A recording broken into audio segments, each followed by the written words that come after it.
Hey, welcome. How's everybody doing? We're starting something very new that I think it's going to be interesting. I think it's something that a lot of people will like once they watch it and really get a sense for what we're doing. One thing, just sitting here thinking, when Dad preaches, he says a lot and he gives it to us at the sermon level. And I was just like, what if we just sat down after the sermon and really went deeper into certain aspects and areas of his sermon? And it'll vary. Sometimes it'll be, how did you come to this based on your week of study, or you brought this up, but you didn't have time to really dive into it. What, can we go deeper into it? So, it's going to be a mixture of what exactly these are, but it's always going to break down the sermon and just take it to another level just to help us develop and build that muscle to really go out into the world to be what God's called us to be and be the light and just be strong enough to stand on what it is. So for those who may have just stumbled on this video, my name's D. I'm the son of this man, Donald Wayne Smith. He's the pastor of Centennial Baptist Church. And we just want to give this a go and think it'll be good for our people and others who happen to stumble upon our videos. So today is Mother's Day. Happy Mother's Day to all the mothers. We love y'all. We appreciate everything you do. And today, his sermon was titled, Attachment Can't Wait. It came from Psalms 139, verses 13 through 18. And I'm going to read that for us real quick. For you formed my inward parts. You covered me in my mother's womb. I will praise you, for I am fearfully and wonderfully made. Marvelous are your works, and that my soul knows very well. My frame was not hidden from you when I was made in secret and skillfully wrought in the lowest parts of the earth. Your eyes saw my substance being yet unformed, and in your book they all were written, the days fashioned for me, when as yet there were none of them. Now how precious also are your thoughts to me, O God. How great is the sum of them. If I should count them, they would be more in number than the sand. When I wake, I am still with you. It was some good stuff. And if you didn't watch the initial sermon, it's on our YouTube channel, CBC Hberg. That's us everywhere. Facebook, Instagram, YouTube, TikTok. CBC Hberg is where you can find us. So if you haven't seen the full sermon, go watch that and then come back to this. But just to get things started, after all that, what's the first thing that really just comes to your mind when you think about your message today? Just how God, thank you. I think this is going to be a great segment to reach other people, because people don't have the time to dig deep. As we talk about having a deep dive, putting the message together all week. And really sometimes after the message is another message as you just reflect back and you think. And just going through like all the different mothers that were in the church today and just thinking about how, because I told them to study three mothers. The mother of Jesus, the mother of John, and the mother of Moses. And, because I just wanted them to really see what it took and how God chose them. And it's powerful when you really stop and you think about how God works in that. So that's what really came to mind, that I wanted to just encourage mothers, to love on the mothers and let them know that it's the hardest job in the world, being a mom. It really is, because you have to encompass everything. That's why in that the Psalms are the sum of it all. When you put it all together and how good He is, because we're not going to make everything. We're going to make some mistakes. We're going to do some things wrong. But we just pray that God's in it all and He's going to cover the things that we do wrong. Yep. So let's dive deeper into those three moms that you had said, because we know some of the people heard your message, and this week that will be what they study, and they will see, what is the significance? What is the commonalities? What is the differences? But for some of those that may not find the importance of studying on their own right now, we'll help them in this baby phase of their faith right now. What was significant to you about these three to pick them? Because there's a bunch of mothers in the Bible, and you chose these three for a reason. I think because, first of all, Jesus, He's the example. of all. And then the thing that made me think about how John, and he was Jesus' beloved friend out of all of the people that came in contact with Jesus around him, disciples and everything. John was his beloved friend. He loved John, and I just thought the significance of the mothers were cousins. So it's just, you can't get around it. And then Moses, come on, when you really just think of the story of Moses, sometimes it's just hard to believe, you know what I'm saying? Because people put Moses in the same category as Jesus at times. You know how people just, to a point where you don't even know where he's buried. I mean, that's just amazing how awesome he was. He was so that's kind of really what were these mothers like? Because you sometimes just think about even the scripture when you read all that again and just thinking about how we were loved and protected in our mother's womb. And even the key about being attached and what you attach yourself to and how mothers can love and protect. It's just a powerful thing when you really just sit down and think about it. Just more than just having a baby and this. I mean, there's just so much that goes in. So count the cost. So when people say that, because it's a precious gift from the Lord, and if you don't want to be, then don't lay down and try to have these. It really made me take a different look at it because. You think, dang, these people just have babies and then give them off to everything else or anybody else. So it just really made me go back and think about how God's design is really not come to fruition. All we're doing is just, having babies basically. And so we just need to, I wanted to unpack some of that and that's why I did it today in that preaching of just a letter to the mothers, try to encourage them through all this. Absolutely. And when you talk about attaching, it's so real because we dove into this in our men's group on Saturday, and it's just one thing he was hitting on is just, once kids are born, they attach to so much more. When you think back about the time, and one of the beautiful pieces of Moses' story is, in that time, Egypt was killing newborn boys. So the mom kept them for 3 months and was doing all she could, but at some point she knew she'd be found out. So she puts him in a basket, puts him down the river. The Egyptian woman, which is Pharaoh's daughter, ends up finding Moses. And she immediately says, I need to find a Hebrew to nurse him, because even she understood, even as the enemy, even as the people over this other nation, she understood the importance of the baby being with the mother. And then we see what Moses ended up doing with his life.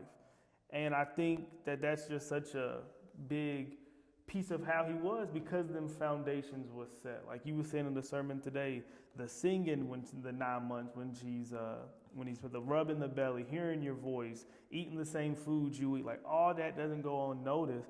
And then the babies was brought back to Moses' mom during that whole thing. I don't think we can really overlook the importance of all of that. Even though you brought all that up, I thought the interesting piece was how God does work that, because the midwives were more afraid of the law of their own versus they saw the God of it. That's like something, man, no, we're not going to do this. And they didn't even like the decree.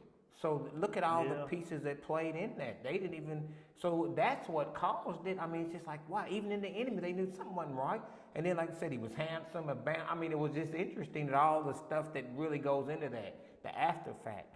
But to see how she pushed him down, you know how tough that had to be because she nursed him for 3 months, so that's a bond, and I already had the 9 months, and then to let him go, but was able to watch it strategically, and then how God placed it. I mean, come on, Pharaoh's daughter. Because everybody else might have been too afraid to do that, but it happened to be Pharaoh's daughter bathing. I mean, the design of how God works, that's why people, when I say, man, I don't even understand how you can deny how God works, the mysteries of the gospel. We can't explain all this. Yeah. Just like we said, we just can't explain. Even when we talk about these mothers, and we started out with Moses and Jochebed, that was the mother's name, and how it all just went in. And for those of you who might not, I think it's time. I just kind of wrote a couple of scriptures down, but it's good to read Exodus chapter 1 and chapter 2 to get a biblical foundation. I mean, we're not going to for here these times, but it just allows you to come back and study some of that. and just some of the things that go into there, and just how it all works out. And that's kind of how I just chose him, just the way that all worked. Because then as he grew up and was nursed and felt good, and then, we know how he was raised with the best, because that's Pharaoh's daughter, but he still knew something that was inside. Look what he was attached to. And that's how powerful it made me think about when I was preaching and teaching it, the real attachment, because he knew something just wasn't right. And then when he found, and we see all these years later, wow, what you're attached to gonna come out. What's inside of you, and that's the beautiful picture of all this. You know what I'm saying? Absolutely. And I think and like you just said earlier, we can't even quantify that. It's hard to truly understand it. That's why you just gotta trust God. The thing that you don't understand, God, I know in time you're gonna share it with me. And that's what he's done throughout all this, because I don't care what you say.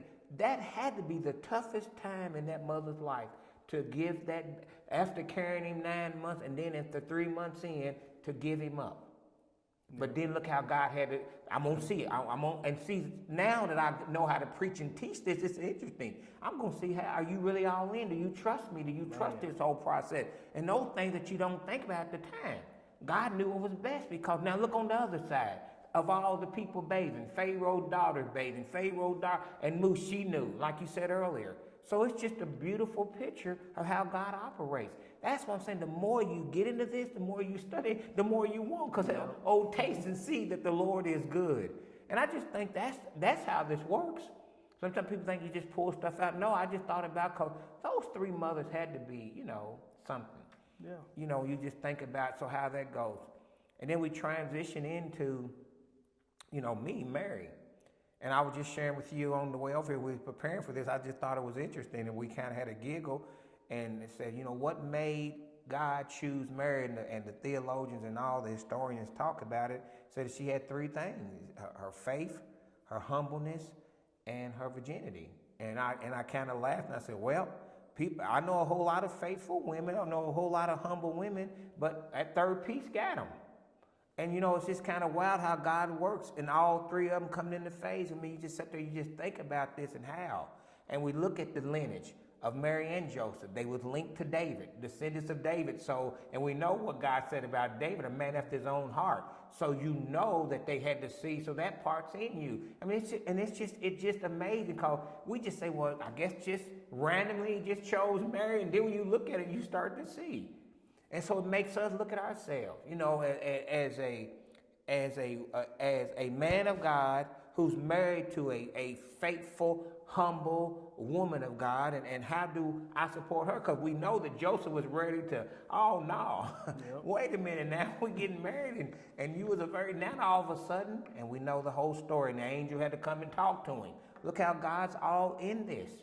And it's just, and that's the real piece for me. When I say a deep dive, of really just seeing how the connections go.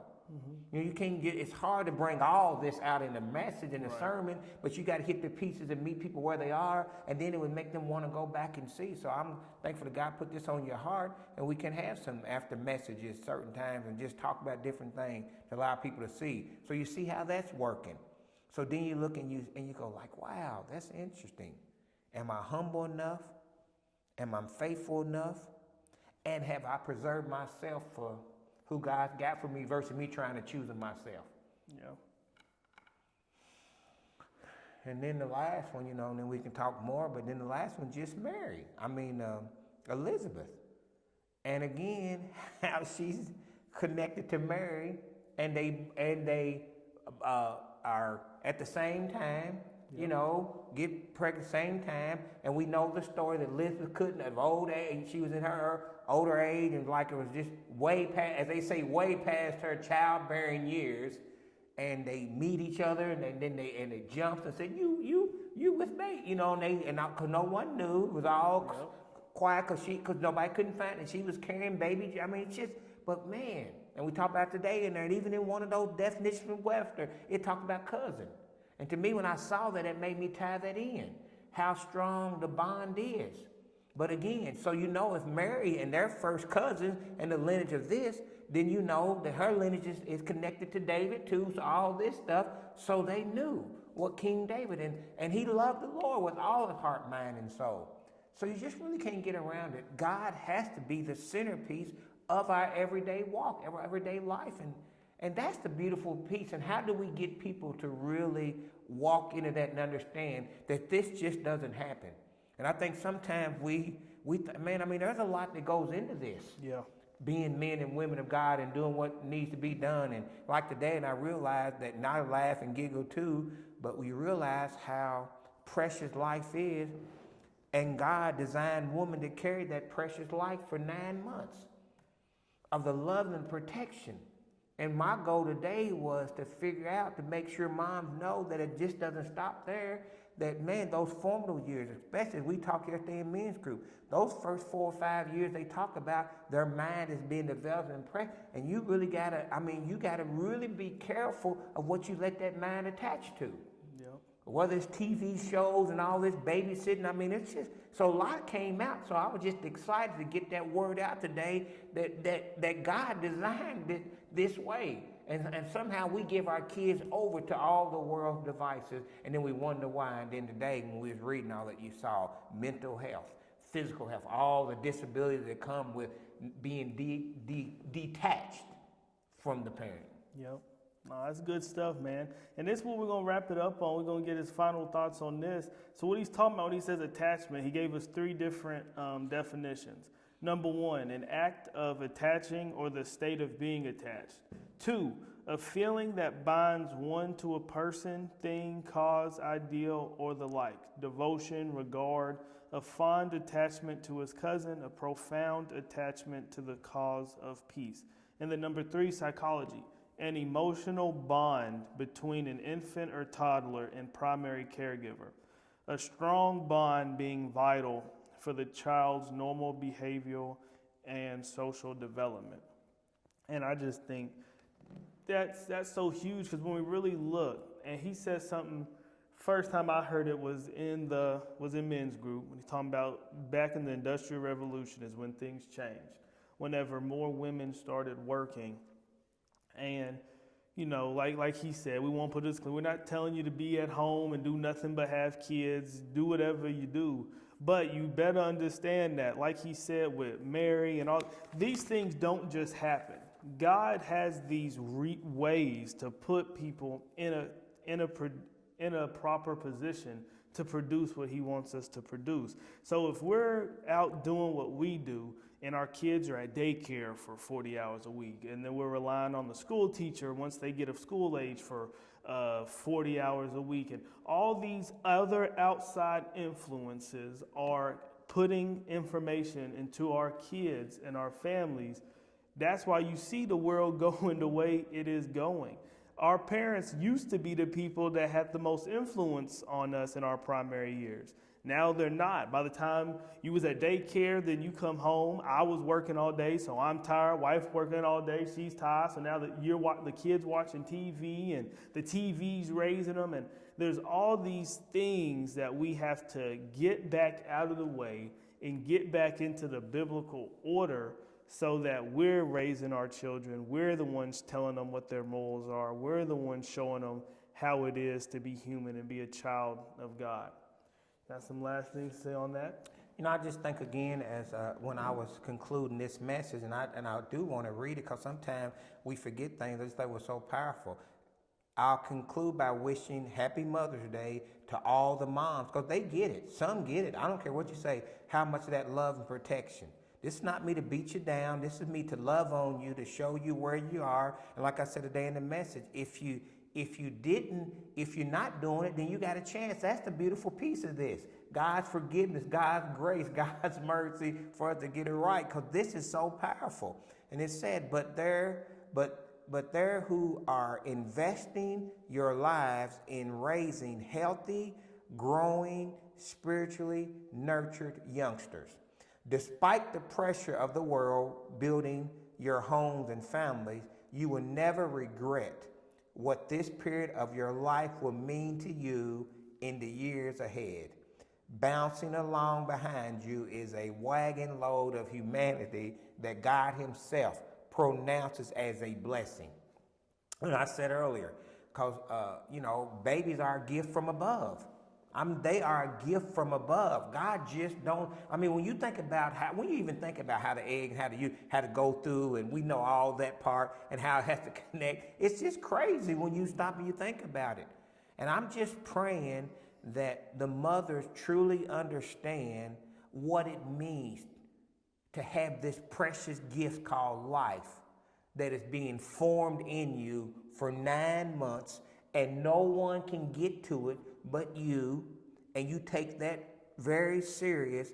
And then when they do come out, you even take it more serious because the enemy's trying to attach all this stuff to it. And sometimes he don't even have to fight hard. We just give him right over to it. And that's what hit me. I'm talking about myself too. And I'm so thankful and blessed that we stumbled on it. But boy, I wouldn't, and not that my wife would tell you to change the 15 years of her being able to stay home, because I know the benefits when you look back. The bouncing wagon load of those 3. Then the grandkids get the benefit of it, and it just keeps going on and on. The same way we talked about these 3 women and how it had to be hard on Moses' mom to do that. But then Saul, that quick, he didn't let her go through that much because he was able to go, because even the enemy said, as Dee poured out earlier, the enemy said, come on. We need a Hebrew, and then it was a mother that was able to do. That's just, you can't make it up. Can't make it up. And then, like I said, the family lineage of Mary and Elizabeth, same time. One, by the childbearing years, was over that way, and yet the angel spoke, and just you going to have. And then you see Mary here was faithful, humble, and a virgin. And I just trust that people, when you get through and life gets you and gets hard, I pray that you understand what it means to hold yourself to be pure, because what God's got for you is more than what the world can offer you. And put yourself in that position that, man, I'm humble enough, I'm faithful enough, and I've never given myself to anybody that God would be able to use me to birth. Not a Jesus, but look what you're birthing. And that's what I tell folks. I'm proud of my kids and all the different things and what you're going through. So that's kind of what I want to leave you with, that you understand and know that in the end, he said, he commanded us to go forth and multiply, enjoy these passing days, because they will be gone before you know it. And like I said, even though I cut up and laughed, man, it is wild that the blessing of how God worked, and even though I say that they're all back at home. And it really is the biblical principle that even we don't see it. That's the way it's supposed to be until it's time for them to go out and start their own families. But guess what we've done? We've pushed them out, and then all this other stuff starts to happen. So I just pray that those out there who get a chance to look at this or see will understand what it really means to give your life totally over to God and watch him manifest it. Amen. Good stuff. You can see why I thought this would be important. I'm excited that he also seen it was important and said he would like to do it. Right now we're calling it Deep Dives. I'm praying we find out with a little cooler name for these. But this is the first deep dive that we've done. Again, thank you, Dad. We love y'all, and we'll see you next week.